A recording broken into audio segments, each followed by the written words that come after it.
It started with cold-blooded manipulation, outright lies, forged bank statements, and a calculated web of deceit designed to exploit a vulnerable mother's deepest fears and fury of Princess Diana, the global icon of grace, compassion, and the ultimate people's princess.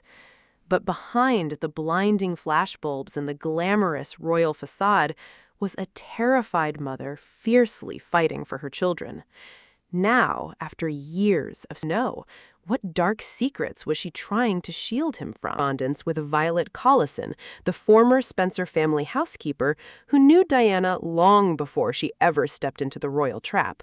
Violet had witnessed a shy, innocent teenager transform into the most She wrote, "Everyone is racing around here, fixing up last-minute stuff, but the bride is keeping her cool." It was a fleeting moment of lightheartedness that made the world fall in love with her. But as the years rolled on, the ink on her pages grew noticeably darker. The innocent excitement of a young princess evaporated, replaced by isolation, profound fear, and an unyielding, almost aggressive devotion to her two young boys. What makes these artifacts so haunting isn't just the text, it's the desperate emotion driving her pen. Diana was a mother obsessed with shielding her children's futures from the very institution they were born into. The world saw her through heavily directed paparazzi lenses and explosive televised interviews. But these private notes were never meant to be seen by the public. They were quiet acts of maternal resistance, proof that she was desperately trying to raise her sons with genuine humanity inside a cold, unfeeling palace. Consider the touching note from June 21st, 1989. Piercing through the official, rigid Kensington Palace stationery, Diana wrote to Sergeant George Plum of the Special Escort Group, thanking him for orchestrating a surprise motorcycle display for William's 7th birthday. Her gratitude jumped off the page. "It was so incredibly nice of you and your team to come here today. I can't even tell you how much joy the show brought to all those kids and their moms." But the real bombshell was at the bottom of the page. Right next to Diana's elegant signature were the tiny, enthusiastic scribbles of William and Harry. It was a rare, heartbreaking snapshot of a normal, happy family moment completely isolated from the toxic media storm outside. For those who understand the dark history of the Windsor dynasty, these letters represent far more than mere sentiment. They reignite the bitter war between Diana and the royal establishment over how the heirs to the throne should be raised. For generations, royal children were treated like property of the state, raised by cold, strict nannies with minimal parental contact. Diana utterly shattered that mold. She demanded that William and Harry experience the raw reality of the real world.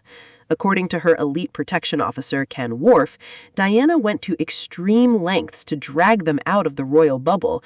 She smuggled them out to crowded amusement parks, stood in line with them at fast food joints, and forced them to ride public London buses. It wasn't a cynical publicity stunt. It was a deliberate, calculated effort to ensure her sons grew up to be human beings, not detached royal entities. But was Diana merely a protective mother, or was she executing a desperate strategy to save her children from the palace's grasp? Let's take a closer look. Princess Diana was a mother weaponizing her love to protect her children from a system that had chewed her up and spit her out.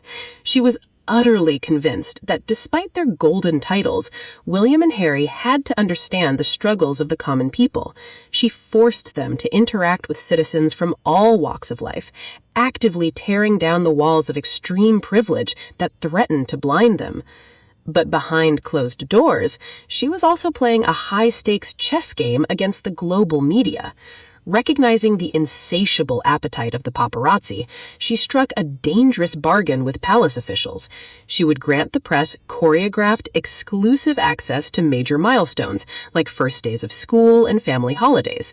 In exchange, she demanded total privacy for the rest of their childhood. It was a tightrope walk over a volcano, satisfying public curiosity just enough to buy her sons a shred of a normal life. Legendary royal biographer Andrew Morton exposed just how deeply this psychological warfare tore Diana apart. She had experienced the horrific toll of the media's glare firsthand, and she was terrified of what it would do to her children. Her letters regarding William weren't casual updates. They were the frantic logs of a mother running out of time, trying to instill a lifetime of wisdom into a future king before the palace took him away. By the time these letters were unsealed at the 2004 auction, William was no longer a defenseless child. He was a young man at university, walking the exact path his mother had mapped out for him. The letters, overflowing with maternal pride, offered a blueprint of his true character at a time when the world was still reeling from Diana's sudden, tragic death just 7 years prior. The monarchy was desperately trying to adapt to the seismic shift Diana had triggered, and William's emergence into public life made it clear he was her mother's ultimate legacy. Yet looking back at these handwritten pages brings a profound sense of tragedy. Diana never got to see her boys become men. She never got to hold her grandchildren or witness them champion the global causes she pioneered. But through these hidden letters, her authentic voice bypassed the palace gates, not wrapped in stiff royal protocol, but filled with raw, unshielded warmth. What began as a high-end auction quickly transformed into a haunting spiritual return. On June 21, 1982, the trajectory of the British monarchy changed forever when a 20-year-old Diana gave birth to Prince William. The transition wasn't just a duty, it became her life's true mission. From day one, she chose open rebellion against centuries of British royal tradition. She refused to be an absentee parent. She shattered royal protocol by insisting on breastfeeding her child, a move that scandalized traditionalists. She chose his name herself, completely ignoring the list of historic options pushed by the palace. Most importantly, she stripped the royal nannies of their absolute power. Diana was running the show. The ultimate test of her defiance came just weeks after William's birth. Prince Charles was scheduled for a massive tour of Australia. For generations, the rule was absolute. Royal babies stay behind with the staff.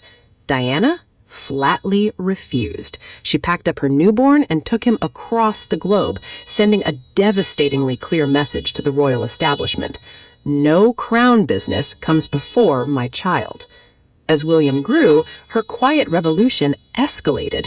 Instead of hiding him away with private tutors inside the palace walls, she enrolled him in a public nursery school in London. High society bystanders were stunned to see the Princess of Wales personally navigating the morning school run just like any normal parent. And she didn't stop there. The childhood of William and Harry wasn't just state banquets and rigid salutes. She took them to McDonald's because she wanted to see what regular kids ate. She dragged them on the London Underground, packed them into theme park roller coasters, and surrounded them with everyday people who refused to bow or address them by their grand titles. These weren't random weekend trips. They were meticulously planned psychological interventions. Her protection officer, Ken Worf, revealed her voice pierced the room, sharp, biting, and entirely detached from the strict etiquette the palace setting demanded.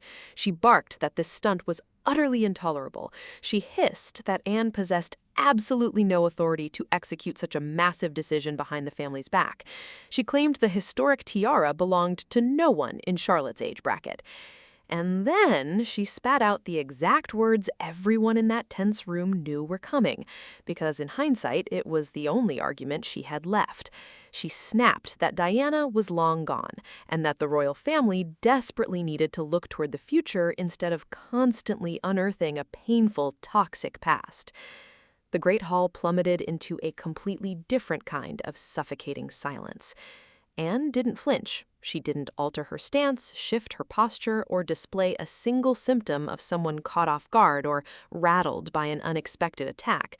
She merely locked eyes with Camilla with the ice-cold steadiness of a strategist who had been anticipating this exact meltdown for 6 months, watching her trap snap shut precisely as calculated.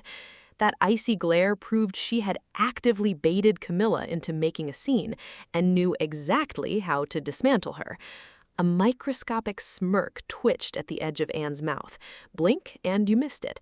It was the smile of an architect watching their grand design fall perfectly into place. Charlotte looked up at her great-aunt with wide, anxious eyes and softly whispered a frantic question. Had she done something wrong? Anne bent down to meet the child's gaze, telling her softly, with absolute unwavering conviction, that her grandmother would be profoundly proud of her at this exact moment, beyond a shadow of a doubt, without a single regret. Outside the palace gates, the media machines were already starting to churn, but what nobody inside that room comprehended yet was that the birthday ceremony wasn't the real story. The ceremony was merely the grand finale. Skew suburban diners, rain-soaked parking lots, hidden residential homes, and a secure basement buried deep in Surrey. Every single thread had been leading directly to this hall, this velvet box, and this exact confrontation.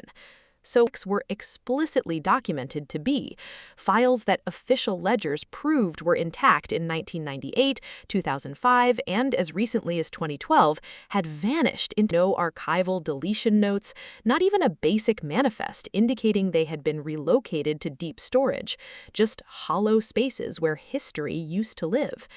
The items scrubbed from existence weren't dry administrative files or mundane bureaucratic paperwork.